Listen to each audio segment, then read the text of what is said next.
साथियों सलाम नमस्ते सत श्री अकाल और जय भीम जोहार। साथियों कास्ट सेंसस यानी कि जातिगत जनगणना, इसकी चर्चा बहुत है। अब लोग कह रहे हैं कि क्या मोदी सरकार ने ये पॉलिटिकल स्ट्राइक किया है, क्योंकि उम्मीद ये थी कि पहलगांव टेरर अटैक के बाद सर्जिकल स्ट्राइक होगा। हमने पिछले वीडियो में और पिछले वीडियो के थंबनेल भी यही लगाया है, पॉलिटिकल स्ट्राइक। तो पॉलिटिकल स्ट्राइक कर दी है, क्योंकि देखिए कई जगह चुनाव होने हैं, बिहार में है, बंगाल में है, यूपी में है। पहले तो सर पर बिहार का चुनाव है, लेकिन आज हम चर्चा करने बैठे हैं दोस्तों कि ये जो कास्ट सेंसस अगर हुआ, क्योंकि अभी ये तय नहीं है कि कब होगा।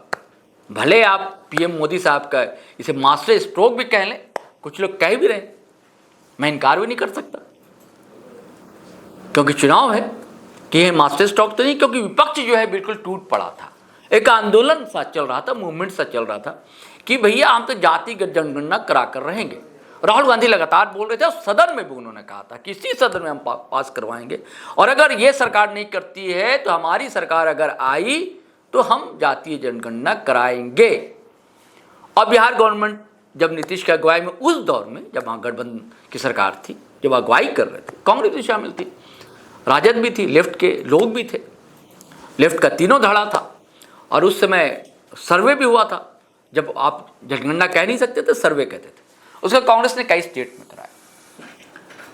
लेकिन ये वीडियो का सब्जेक्ट ये नहीं दोस्तों, वीडियो का सब्जेक्ट ये है कि अगर कास्ट सेंसस होता है, जातीय जनगणना होती है, जब भी हो, तो उसका झारखंड में असर क्या पड़ेगा और किसको फायदा होने जाएगा, किसको नुकसान, यानी कि किसका मंगल होगा या किसका खरमंडल। बात ये है, देखिए झारखंड का गठन जो हुआ दोस्तों, ये सच है कि आदिवासी संस्कृति, भाषा, परंपरा, इतिहास, इन सब के संरक्षण के लिए हुआ था। लंबा आंदोलन है। आप धरती आबा बिरसा मुंडा से लेकर आज तक बड़ी भूमिका रही है आदिवासी लोगों की। लेकिन सिर्फ आदिवासी ने ही अपनी कुर्बानियां नहीं दी, यहाँ के मूलवासी उन्होंने भी कुर्बानियां दी। आज इसमें बड़ा हिस्सा उनका है जिन्हें कुर्मी समुदाय कहा जाता है, और उनकी बड़ी आबादी है, वो ओबीसी में माने जाते हैं। लेकिन उनका एक बड़ा धड़ा मानता ये है कि वो भी आदिवासी थे।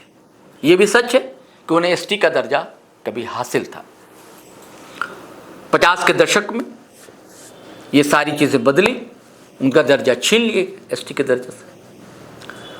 तो कई लोग आंदोलन लगातार करते रहते हैं कि हमें एसटी का दर्जा दिया जाए, और कुर्मी समुदाय से कई नए नए नेता निकले। कहा जाता है कि हर 2 दशक में एक नया नेता उभर कर सामने आता है। अब तक झारखंड में सुदेश महतो, जो आज से सुप्रीमो है, वो नेता माने जाते। कहा जाता है कि वो भी झारखंड आंदोलन की देन। जो झारखंड आंदोलन में प्रमुख योगदान माना जाता है झारखंड मुक्ति मोर्चा, उसके संस्थापकों में विनोद बिहारी महतो थे, और जब तक जीवित रहे संस्थापक महासचिव रहे। उसके बाद और बहुत अच्छी चलती थी उनकी कमांड थी उनकी। एक राय साहब भी थे, लेफ्ट मूवमेंट से जुड़े हुए, और शिबू सोरेन गुरुजी जो संस्थापक माने जाते हैं, वो भी। तो 3 संस्थापक थे, इससे इनकार नहीं। और शुरुआत में कुर्मी समुदाय, आदिवासी समुदाय कंधे से कंधा मिलाकर, और यहाँ का मुस्लिम समाज, जो पसमानदा समाज है, जो अंसारी समाज है, वो भी जुड़ा हुआ था। इन सब की भूमिकाएं थी। तो हमारा ये मानना है कि फायदा अगर यहाँ सेंसस होता है तो फायदा होगा कुर्मी समुदाय, क्योंकि उनकी अच्छी खासी आबादी है। और 30 विधानसभा ऐसी है दोस्तों जहां कुर्मी वोटर निर्णायक भूमिका में, और उस समुदाय से एक युवा लीडर उभर कर सामने आता है।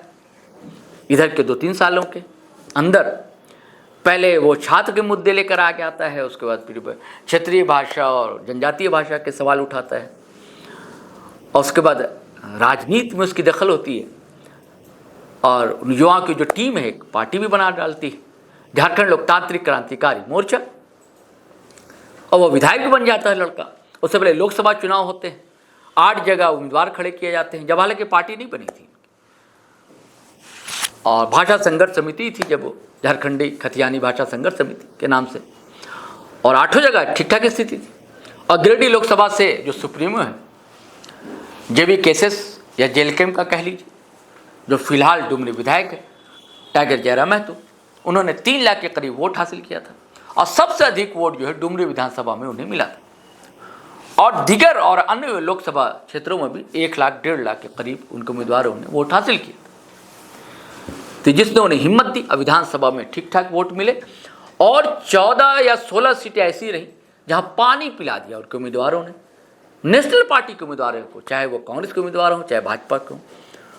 सबसे ज़्यादा डेंट पड़ा आजसू के उम्मीदवार को और बीजेपी के उम्मीदवार को, यानी कि एनडीए को नुकसान पहुंचाया। सारे राजनीतिक पंडित मानते हैं, पत्रकार मानते हैं।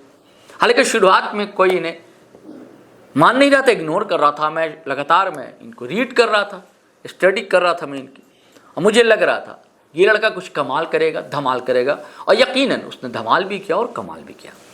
वो ठीक है कि 1 ही सीट वो जीत पाई, वो पार्टी पहली पार्टी थी, लेकिन आज स्थिति ये है कि हर जगह उनकी डिमांड है, हर जगह की जनता, और कहीं चले भी जाते हैं जनता दरबार लगा देते हैं। तो फायदा इसलिए होगा कि वो उनकी बड़ी संख्या है, 30% के आसपास कई लोग बताते हैं, कई लोग 20% बताते हैं। तो ठीक ठाक आंकड़ा सामने आ जाएगा। जब आंकड़े सामने आ जाएगा तो फिर वो सत्ता में भागीदारी का जो सवाल है, क्योंकि राहुल गांधी भी कहते हैं कि जिसकी जितनी आबादी उसकी उतनी हिस्सेदारी, वो फिर हिस्सेदारी की बात करेंगे। हर पार्टी में, सत्ता में, विधानसभा से लेकर पंचायत स्तर तक जितनी भी इकाइयाँ हैं जनप्रतिनिधित्व की, वो उनको डिमांड रहेगी और उसको फ़ायदा होगा।